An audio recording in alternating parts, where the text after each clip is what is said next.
Welcome to the 2020 Digital Toolkit for Parents and Guardians for the Fox Chapel Area School District. In this tutorial, we will cover the platforms we will be utilizing,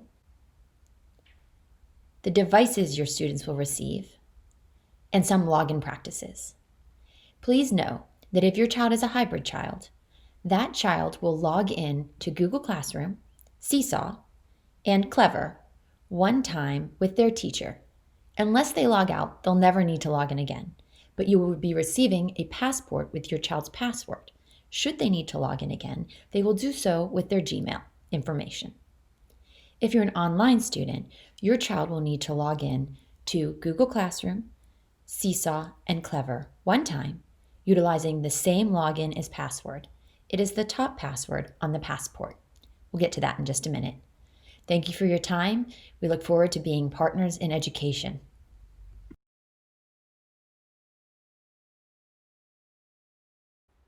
This is your child's passport for the Fox Chapel Area School District technology. There are 3 types of accounts: the Google account, the Apple ID, and the Fox Chapel account. The Google account is what you will use to log into any Chromebook, Gmail, any Google platform, Google Classroom, and Clever. The Apple ID we handle on our end. The Fox Chapel account is used for computers like Macs and to access PowerSchool. It's important to know that we've already assigned and logged into devices for your children. All you'll need to do is log into a Google platform like Google Classroom, Clever, and Seesaw. You will utilize the Google account for all of those. This is what the home screen of an iPad will look like. There may be more apps on here. However, all of our apps are accessible via Clever or login with Google. Some of the apps that you'll be using most. Look in the upper right corner. We have Google Classroom. Next to it on the left, Seesaw. Underneath Seesaw, we have Google Meet. Next to Seesaw is a blue square that's Clever. Clever is a portal that allows us to use single sign-on to sign on to a lot of different apps and websites with one simple click and one username. What you'll do is you'll select Login with Active Directory. Here, using your passport, you would enter your student's first name _ last name at student.fcasd.edu and then enter their password. This is the same password that you would use for Google. It's the top password on your passport. Another app your child will use often is Seesaw. You may have to log in one time. You'll click I'm a student, then click Google Email Sign In, then sign in with Google. Your email will be populated and you'll enter your password. Once you've signed in one time, you'll link there effortlessly from your Google Classroom and it will open. Enter Google Classroom. You're going to notice I only have one class. That seems odd. I'm going to take my finger at the top and drag down. Here, it populated my classes. If you're an online student, fully, you may need to do this at home. If you're a hybrid student, we'll do this in school with you. You'll notice that you've been invited to many classes. There'll be a little white join button on each class. You're going to click the join button. It opens up that class. And then in the upper left-hand corner, there are 3 little lines. Click those 3 little lines and classes, and it will take you back to your home page. We're going to join all of these classes. Same process, join button, opens class, upper left 3 lines, click, and select the word classes. Please don't be overwhelmed by all of these classes. It's important to know that we've created a one-stop shop for you. I'll show you that in just a minute. The only class your child will have to go to on their own is the homeroom classroom. We're about to add the homeroom classroom now. Dr. Colette's 2nd grade classroom. Of course, if I were actually your teacher, I would make that stand out even more with maybe a Bitmoji or a picture of myself. That's the classroom your child will always go to. Everything links from there. Let's go ahead and enter the Google Classroom, our hub. My Google Classroom icon is in the upper right of my iPad. However, you can rearrange your icons however it works for your child. I open my Google Classroom icon. I go to my homeroom, Dr. Colette's second grade classroom. Notice at the bottom of the screen, you see Stream, Classwork, and People. This is your Stream page. This is your Classwork page. This is your People page.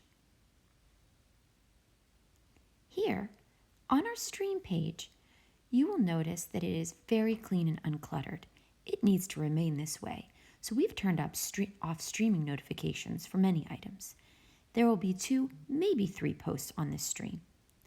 The first will always be our schedule. Our schedule delineates between our fully online orange kiddos and our indigo in-person hybrid kiddos. Your child will need to know which type of learning environment they are learning in. They will click on this, and this is our hub. It takes us everywhere we need to go. If I am an orange fully online student, I would click that, and I would be now interacting with a completely clickable, linked schedule. It has all of my meets and all of my Google Classrooms. If I am to meet with a teacher via Google Meets at the very beginning of the period, you will notice that that one is above. Here we have our Math Meet above our Math Google Classroom. The Math Google Classroom is linked there just for easy reference. It will actually take your child directly to the Google Classroom portion of the classroom in the homeroom. In other cases, like our special areas, it will take them to that Google Classroom. It helps so they only have to go to one place, this schedule.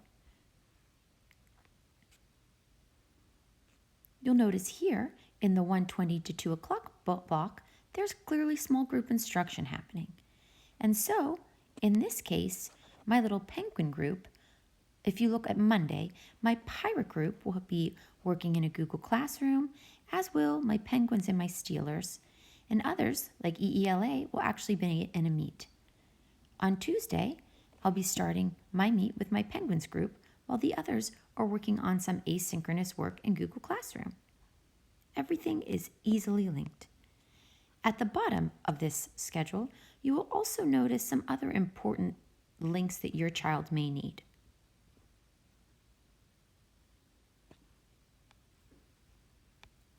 I'm going to go back and show you if I were an Indigo in-person student.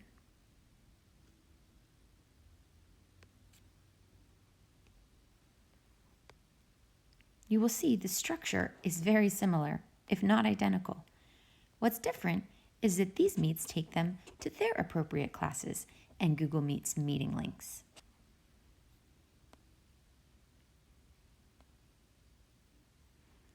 The next item that you will see here are the supplies for the week. It's important for families that they are easily preparing for learning for their child. It makes it more successful for the learner and less stressful for the family. Our Technology Coalition and our Instructional Coalition were absolutely foundational in identifying what we needed to do when we were setting up the online environment for success. Here's an example of their work. You will notice that for the subspecial area subjects, we have again separated them between our in-person hybrid Indigo students and our orange online students. Those students will be having specials at different days on different days of the week.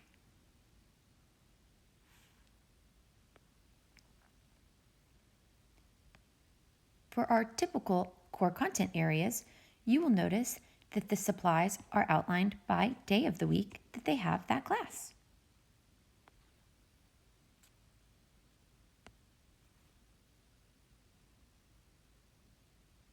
The school district will be sending out notifications for material pickup.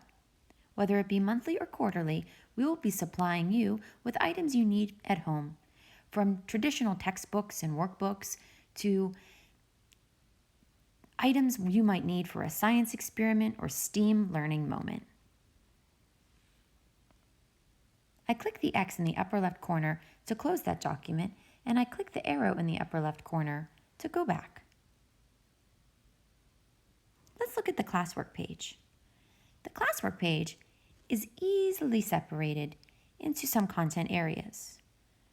If I know that I have student focus time, I can easily go to this classwork page, or I can just enter through my schedule.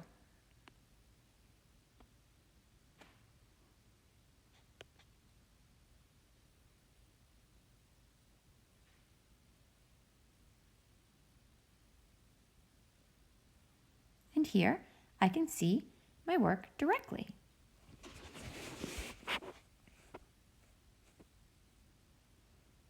You'll notice this is a response that I already posted in Seesaw. It actually opens right up in Seesaw for me.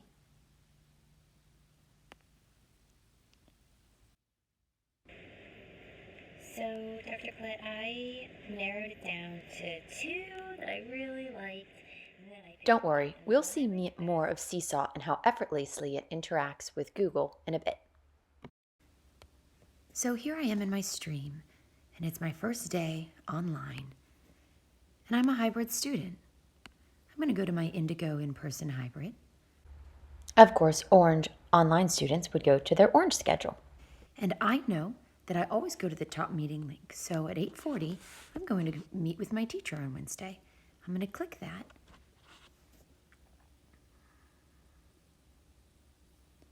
And there we go. I can see myself. It already opened Google Meet and I'm already logged in.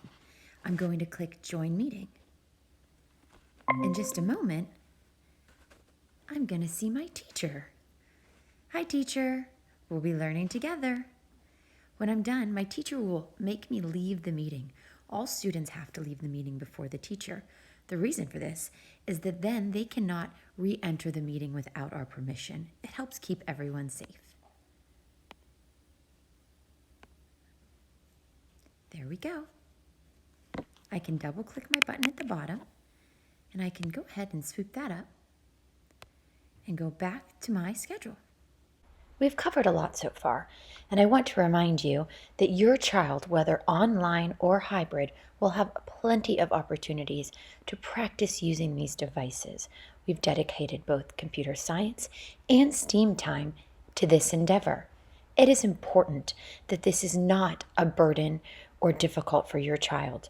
We will work slowly, patiently, and effectively to make sure that they can use the platforms and the devices we've provided.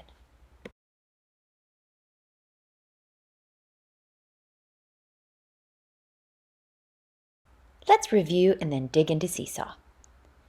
I open Google Classroom as I always do, and I go to my home room, Dr. Collette's second grade. Once I see my home room, I click on it. This is my hub. I'm going to click on that first one, my schedules. If I'm an Orange online student, I'm going to be looking at this. Again, remember, Orange is for our fully online students. All interactive.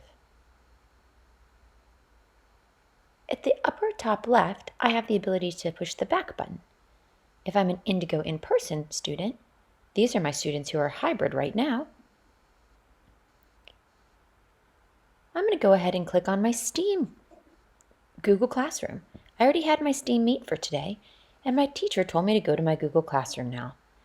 There's some asynchronous but highly interactive learning. It takes me right there, I click a button, and voila, I'm already in Seesaw. Let's watch that again. In my classroom, I place my finger on STEAM Google Classroom. It takes a second, it opens in my classroom, I put my finger on Seesaw. Takes a second, it opens in Seesaw. It automatically populates not just to my Seesaw library, but to that exact assignment.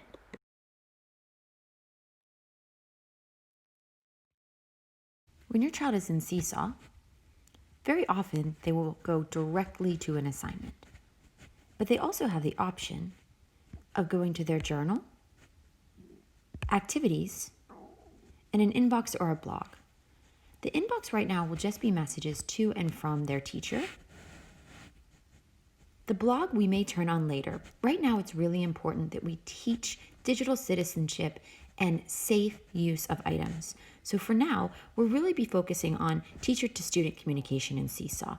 At some point, our students will certainly be able to communicate with one another, like each other's work, and add pertinent questions. So you're going to notice that my activities has a little 2 above it. That means I have 2 activities that have been assigned that I didn't respond to yet. What's nice is we have a to-do list, we have an in progress, and we have a done.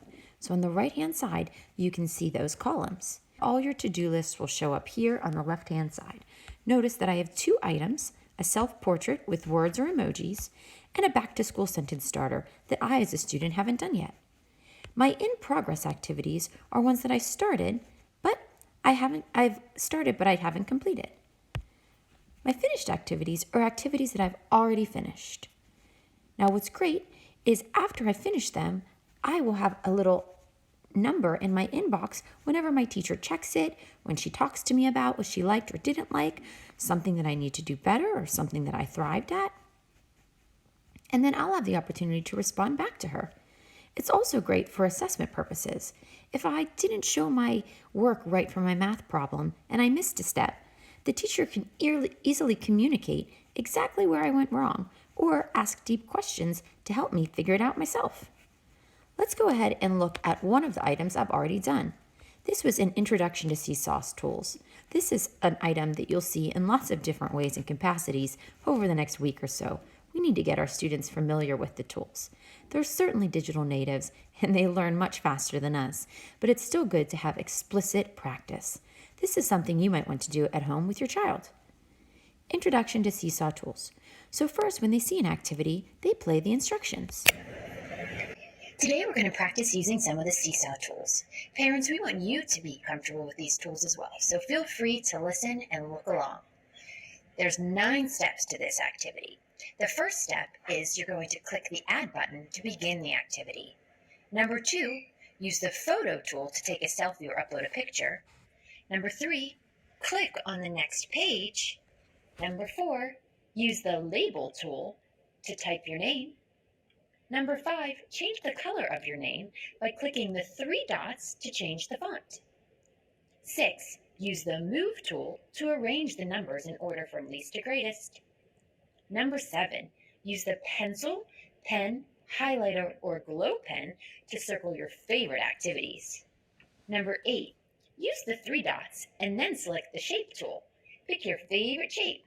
You can resize it or change the color. And number 9, use the Eraser tool to discover the hidden object. Can't wait to see what you've created. But let's go ahead and look at how I responded. I can click that, and I see that it's waiting for approval. That means my teacher hasn't corrected it yet. When I touch it, I'm able to see exactly what I did. You'll notice I was able to put the camera and take a picture, a selfie. I typed my name. I didn't change the font, so I'm sure my teacher will notice that and get back to me. I rearranged the numbers. I circled.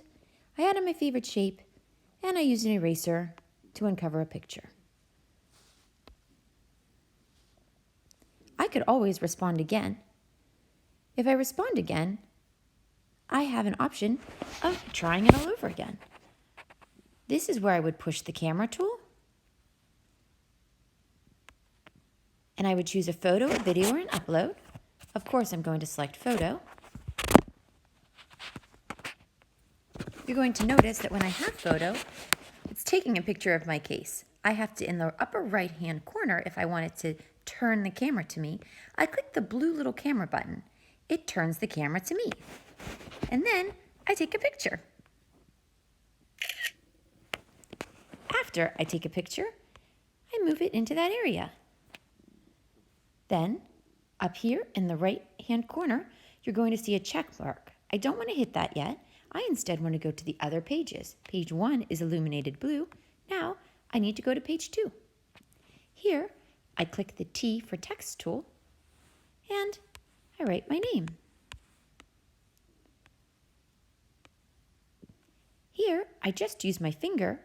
Notice at the bottom, the finger is blue. That indicates that I'm using that tool. I can move these around. If I want to use a different tool, like I'm supposed to for my favorite activities, I can pick any of these tools at the bottom. When I touch them, they appear. In addition to appearing, I can change the color on the right-hand side with the bar. This one's blue. I'm going to make it purple. I am circling activities that I like. I'm told to add my favorite shape. You're going to notice there's no shape button here. These 3 dots on the left underneath the camera allow for me to do that. I can click a shape. I can add it. Then I can move it. I can change its color, change its shape. The same way, I use this color tool here. Finally, the eraser. Again, right there, everything is done. When I'm done, I always hit the green check mark at the top. If I forgot the instructions, the great thing is they're always visible. At the very top of the screen, I click View Instructions. I can listen to my teacher say it again, or I can just read. In the upper left is the X. It always takes me back to where I was. I'm going to go ahead and save this one. And this is my new response to my teacher. Now you notice that my inbox is illuminated with a number 2. When I click on it and I click Notifications, I have 2 notifications. One is that Dr. Klett liked my item. That's pretty exciting. She added a heart. The other is that she added a voice comment on my post. As a student, those are my favorite. I love getting and giving voice comments. Let's listen to what she said. Oh, Heritage student, I really liked how thoughtful you were in selecting your favorite art out of the self-portraits here. I have to say, I really liked the cloud room at the Warhol Museum too. Excellent work. I noticed that you have 2 pieces pending in your assignments today. Make sure you practice those Seesaw skills. Can't wait to see what you create next. Again, we want to thank you so much for taking the time to review this toolkit. We wish you the best this year and look forward to teaching your most precious ones.